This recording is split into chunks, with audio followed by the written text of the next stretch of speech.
Hello students. तो class 12th की physics में इस समय हम सब लोग चुंबकत्व तथा द्रव्य नाम का चैप्टर, जो कि हमारी फिजिक्स का यानी क्लास 12th फिजिक्स का चैप्टर नंबर 5 है, और आज हम उसके 4th लेक्चर में सब लोग पढ़ने वाले हैं क्षण चुंबक, जिसे हम चुंबकीय द्विध्रुव भी कहते हैं। चुंबकीय द्विध्रुव यानी क्षण चुंबक, दोनों के दोनों एक ही चीज़ें होती हैं। इसे हम धारावाही लूप भी कह सकते हैं। तो किसी चुंबकीय द्विध्रुव के अक्ष पर तथा निरक्ष पर चुंबकीय क्षेत्र क्या होने वाला है, उसका डेरिवेशन पढ़ने वाले हैं। तो आप सभी बच्चों का हमारे अपने YouTube चैनल आदर्श डिजिटल क्लासेस पर स्वागत है। शुरुआत करते हैं हम सब लोग किसी चुंबकीय द्विध्रुव के कारण उत्पन्न चुंबकीय क्षेत्र। तो जैसा कि हम लोगों ने चैप्टर फर्स्ट में पढ़ा था, स्थिर वैद्युतिकी में पढ़ा था कि विद्युत द्विध्रुव क्या होता है। यहाँ चुंबकीय द्विध्रुव है और वहाँ क्या था, विद्युत द्विध्रुव। विद्युत द्विध्रुव क्या था कि कोई दो आवेश, एक प्लस का और दूसरा माइनस का, या फिर इधर माइनस रख दो इधर प्लस कर दो, ये दोनों बहुत पास पास जब होते हैं तो ये जो कहलाता है निकाय, ये हमारा कहलाता है विद्युत द्विध्रुव। आवेश के दो पोल कहलाते हैं। आवेश के दो पोल जब समान हो और उनकी प्रकृतियां आपस में विपरीत हो, और इनके बीच की दूरी कितनी ली गई थी, वहां पर भी 2l लिया गया था, और यहाँ पर भी प्रभावी दूरी जो ध्रुव के बीच की ली गई थी वो भी 2l थी। अब दो आवेश रखे जाते थे, एक माइनस का एक प्लस का। अब इन दोनों आवेशों को जो मिलाने वाली रेखा है, इन दोनों आवेशों को मिलाने वाली रेखा को हम क्या कहते थे, इस पूरे निकाय को विद्युत द्विध्रुव कहते थे। तो ये जो मिलाने वाली रेखा है ये द्विध्रुव की अक्ष कहलाती थी, ठीक है। और इसका निरक्ष क्या होता था, इसका निरक्ष इसके केंद्र से एक लंब रेखा खींचते थे, तो वो इस द्विध्रुव का निरक्ष कहलाया था। आ रही बात समझ में? यानी कि y अक्ष निरक्ष हुआ, x अक्ष क्या कहलाया था, अक्ष हमारा अक्षीय स्थिति या अनुदैर्ध्य स्थिति। तो ये क्या था, इसका हमारा केंद्र O था, और इससे कितनी दूरी पर, r दूरी पर, कहाँ पर, अक्ष पर एक बिंदु P लेते थे, और जहाँ पर हमने विद्युत क्षेत्र निकाला था कितना आया था, E = K × 2P/r³। अच्छा, ये वाला P अलग है, ये स्मॉल p कर दीजिए, और ये वाला P अलग है। यहाँ पर इस वाले P का मतलब क्या होता है, विद्युत द्विध्रुव आघूर्ण। ये क्या होता है, दोनों द्विध्रुव के दोनों आवेशों में से कोई एक आवेश और उनके बीच की जो लंबाई है यानी 2l के गुणनफल को विद्युत द्विध्रुव आघूर्ण कहा गया था, ठीक है। ये था हमारा। अच्छा, किसी एक आवेश Q के कारण r दूरी पर कितना विद्युत क्षेत्र उत्पन्न होता है, यानी एक बिंदु P है, तो उसके कारण हमने निकाला था Q के कारण r दूरी पर चुंबकीय विद्युत क्षेत्र K कांस्टेंट 1/4πε0 इंटू आवेश कौन सा था, Q था, और दूरी कितनी थी, r थी, तो r का स्क्वायर, KQ/r²। कोई भी आवेश अपने से r दूरी पर कितना विद्युत क्षेत्र उत्पन्न करता है, KQ/r²। इसी फार्मूले का यूज करके हम क्षण चुंबक, जिसे हम चुंबकीय द्विध्रुव कहते हैं, उसके कारण चुंबकीय क्षेत्र निकालेंगे। तो इसका एक पहला केस है, केस फर्स्ट है इसका, जो कि है अक्षीय स्थिति। अक्षीय को प्रायः अनुदैर्ध्य भी कहा जाता है। अक्षीय अनुदैर्ध्य स्थिति। तो सबसे पहले हम जानेंगे चुंबकीय द्विध्रुव किसे कहते हैं। तो किसी क्षण चुंबक को चुंबकीय द्विध्रुव कहा जाता है। क्षण चुंबक क्या होता है कि जब कोई एक चुंबक लेते हैं, ठीक है, ये चुंबक का कौन सा सिरा हुआ, N हुआ, और ये वाला कौन सा सिरा हुआ, S हुआ, ठीक है। एक क्षण चुंबक लेते थे, इसमें आवेश के रूप में कौन आया था, Q आया था, लेकिन इसमें आवेश के रूप में कौन आता है, इसमें आवेश के रूप में आता है ध्रुव सामर्थ्य यानी M। इसमें भी क्या आता है, ध्रुव सामर्थ्य यानी कि M, ठीक है। वहाँ आवेश था Q, यहाँ पर आवेश क्या है, जैसे S वाले का आवेश है M, N वाले का आवेश है N, दोनों का, लेकिन N वाले का पॉजिटिव होता है और S वाले का निगेटिव। और इनके बीच की जो दूरी होती है वो कितनी होती है, हमेशा 2l होती। कितनी होती है, 2l होती है। तो ये हमारा एक क्षण चुंबक है और क्षण चुंबक के S सिरे का ध्रुव सामर्थ्य -m होता है और N वाले का ध्रुव सामर्थ्य, यानी ये कितनी तेजी के साथ, कितनी प्रबलता के साथ जो है किसी चुंबकीय पदार्थ को खींचता है, ये बताता है हमें ध्रुव सामर्थ्य यानी m। ठीक है। तो यहां पर सबसे पहले जैसे हमने यहां पर निकाला था, क्या निकाला था कि -q के कारण कहां पर r दूरी से, यहां से -q के कारण कहां पर हम निकाल रहे थे विद्युत क्षेत्र, P पर निकाल रहे थे, तो उसके कारण P पर विद्युत क्षेत्र, और ऐसे ही +q के कारण P पर विद्युत क्षेत्र दूसरा E2 आया था। वैसे ही यहाँ पर निकालना है। तो यहाँ पर विद्युत क्षेत्र निकालने का फार्मूला क्या आया था, कोई एक आवेश कितना विद्युत क्षेत्र उत्पन्न करता है, KQ/R²। यहाँ का जो K होता है वो 1/4πε0 होता था। ठीक है, ε0 निर्वात की विद्युतशीलता। सेम ऐसे ही यहाँ पर करेंगे। तो सबसे पहले अक्ष किसे कहते हैं वो देख लेते हैं, द्विध्रुव की अक्ष क्या होगी। ये हमारा चुंबकीय द्विध्रुव हो गया, यानी कि एक क्षण चुंबक, और ये हमारा हो गया इसका अक्ष। दोनों ध्रुवों को मिलाने वाली रेखा को ही क्या कहा जाता है, द्विध्रुव की अक्ष कहा जाता है। क्या कहा जाता है उसे, द्विध्रुव की अक्ष कहा जाता है।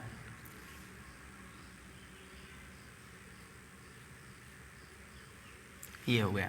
तो द्विध्रुव का मध्य बिंदु क्या है, हमने मान लिया द्विध्रुव का मध्य बिंदु है O। अगर ये मध्य बिंदु है तो ये जो 2l था ये बढ़ जाएगा, इधर l चला जाएगा और इधर l चला जाएगा। अगर आप लोगों ने अक्षीय और निरक्षीय स्थिति नहीं देखी तो उसे जरूर से जरूर देखिए, विद्युत द्विध्रुव के अक्ष पर कितना विद्युत क्षेत्र आया था, तभी तो ये समझ में आएगा। अब ये इसका केंद्र O है और इससे कितनी दूरी पर, r दूरी पर एक बिंदु P लेते हैं और इसी बिंदु P पर हम निकालेंगे चुंबकीय क्षेत्र यानी B का मान। ये हम निकालेंगे यहाँ पर। तो यहाँ से जो साउथ वाले पोल से इसकी दूरी कितनी हो जाएगी, ये दूरी r है और ये दूरी l है।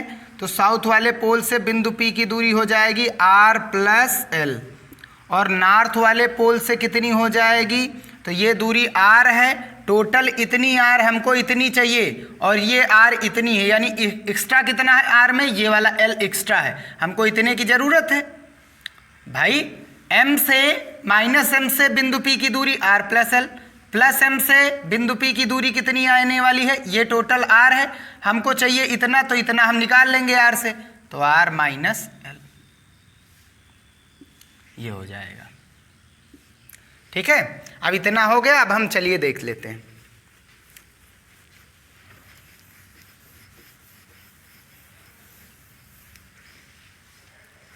तो सबसे पहले हम क्या करने वाले हैं, सबसे पहले हम ध्रुव S के कारण P पर चुंबकीय क्षेत्र देखेंगे। ठीक है, उसमें विद्युत क्षेत्र था, इसमें चुंबकीय क्षेत्र। तो चुंबकीय क्षेत्र को 20 से लिखते हैं, कौन से ध्रुव का है, S वाले ध्रुव का है। अच्छा, विद्युत क्षेत्र का फार्मूला क्या आया था, कोई आवेश Q जो है अपने से r दूरी पर कितना विद्युत क्षेत्र उत्पन्न करता है, वो उत्पन्न करता है K कांस्टेंट और इनटू में Q/ दूरी कितनी है, r का स्क्वायर। तो ये विद्युत क्षेत्र का फार्मूला। चुंबकीय क्षेत्र निकालने के लिए तो विद्युत क्षेत्र के लिए E से लिखते हैं, चुंबकीय क्षेत्र को B से लिखेंगे बराबर में। इसमें K का मतलब क्या होता है, 1/4πε0 कांस्टेंट था, लेकिन इस चुंबक में क्या आता है कांस्टेंट, μ0/4π कांस्टेंट आया था, है ना। और इनटू में आवेश के रूप में, यहाँ पर आवेश के रूप में क्यों था, आवेश क्यों ही तो उत्पन्न कर रहा था। यहाँ पर कौन प्रभावी, S का ध्रुव सामर्थ्य, S के लिए आवेश का मान कौन उत्पन्न होगा, S के लिए आवेश का मान ये है, P के N के लिए आवेश का मान कौन है, N के लिए आवेश के मान है, ये आवेश के मान है। तो S वाले ध्रुव का है, तो S वाले ध्रुव का आवेश कितना है, m है, चिन्ह के साथ नहीं लिखेंगे क्योंकि ये एक सदिश राशि है, चिन्ह बताती है दिशा को। ठीक है, और बटे में किसका स्क्वायर, दूरी का स्क्वायर। यहां दूरी r थी तो r का स्क्वायर। यहां पर किससे दूरी, आवेश से बिंदु P की दूरी। और यहां पर आवेश कौन से, s वाले के आवेश से बिंदु P की दूरी कितनी है, s वाले आवेश से बिंदु P की दूरी r प्लस l है, तो r प्लस l का होल स्क्वायर हो जाएगा। ठीक है, ये हो गया हमारा इक्वेशन नंबर फर्स्ट। ऐसे ही ध्रुव n के कारण कहां पर, P पर निकालने हैं ना चुंबकीय क्षेत्र। भाई दोनों के दोनों ध्रुव बल लगाएंगे। यहां पर कोई एक चुंबकीय पदार्थ रखेंगे, लोहे की वस्तु रखेंगे, तो ये वाला भी बल लगाएगा, ये वाला भी बल लगाएगा। ऐसा तो है नहीं ये पास में है तो ज्यादा बल लगाएगा, इसका प्रभाव ज्यादा होगा, वो दूर है तो कम होगा, बस यही चीज रहेगा। पूरा चुंबक लगाता है बल, चुंबकीय क्षेत्र। वैसे आसान है, इसको आप लोगों ने जरूर से जरूर पढ़ा तो होगा ही होगा। वही चीज सेम k की जगह पर हमको क्या लिखना है, μ0/4π इंटू आवेश, किसका आवेश लेना, n वाले का। n वाले का आवेश क्या है, प्लस का m है, और चिन्ह के लिखना नहीं। और बटे आवेश से बिंदु P की दूरी, यहां पर आवेश से बिंदु P की दूरी यानी n से P की दूरी कौन है, r माइनस l का होल स्क्वायर। ये इक्वेशन नंबर हो गया हमारा सेकेंड। ठीक है, अब हम इनकी दिशा निकालेंगे। दिशा क्या है, n के कारण क्या होता है चुंबकीय क्षेत्र, हमको पता बाहर बाहर चुंबकीय क्षेत्र किधर होता है, तो बाहर बाहर n से जाता है दूर, s के पास आता है। चुंबक के बाहर बाहर चुंबकीय बल रेखाएं कैसी जाती हैं, चुंबक के बाहर बाहर ये s हुआ हमारा, ये n हुआ, तो बाहर बाहर n से दूर जाती हैं, n से दूर जाती, और s से किधर आती है, पास आती है। n से दूर जाती है और s के किधर आती है, पास आती है। तो जो s वाले का चुंबकीय क्षेत्र होगा वो इससे पास बुलाएगा, n वाले का चुंबकीय क्षेत्र दूर ढकेलेगा, तो n वाले का चुंबकीय क्षेत्र दूर ढकेलेगा, तो बिंदु P पर n वाले का चुंबकीय क्षेत्र कौन है, Bn। n से दूर जाएगा चुंबकीय क्षेत्र, और s वाला क्या करता है, चुंबकीय क्षेत्र पास बुलाता है, तो s वाले का चुंबकीय क्षेत्र कौन है, Bs है। तो s के पास आती है चुंबकीय बल रेखा है, n से दूर जाता है, तो n वाले का चुंबकीय क्षेत्र दूर जाएगा, s वाले का s की ओर जाएगा, s उधर है तो उसकी ओर जाएगा, n वाला n से दूर जाएगा। तो बिंदु P पर, क्योंकि बिंदु P पर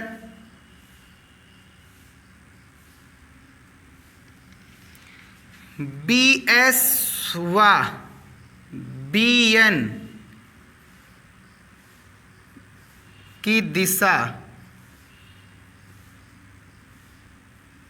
एक दूसरे के विपरीत है,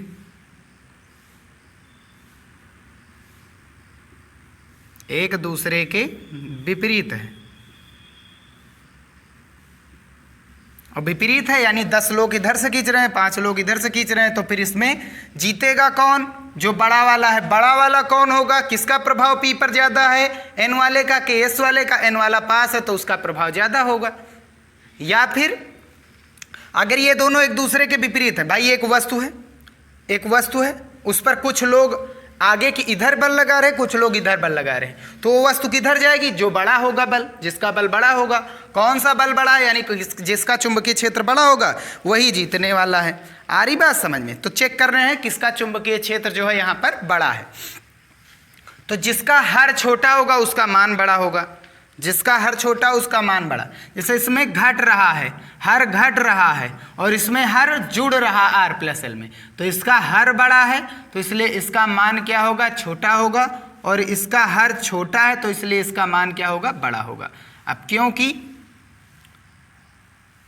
Bn जो है वो ग्रेटर देन है Bs के, Bn बड़ा है Bs से, भाई n वाले का प्रभाव P पर ज्यादा है, तो इसलिए परिणामी चुंबकीय क्षेत्र कितना आने वाला है, कहां पर, P पर।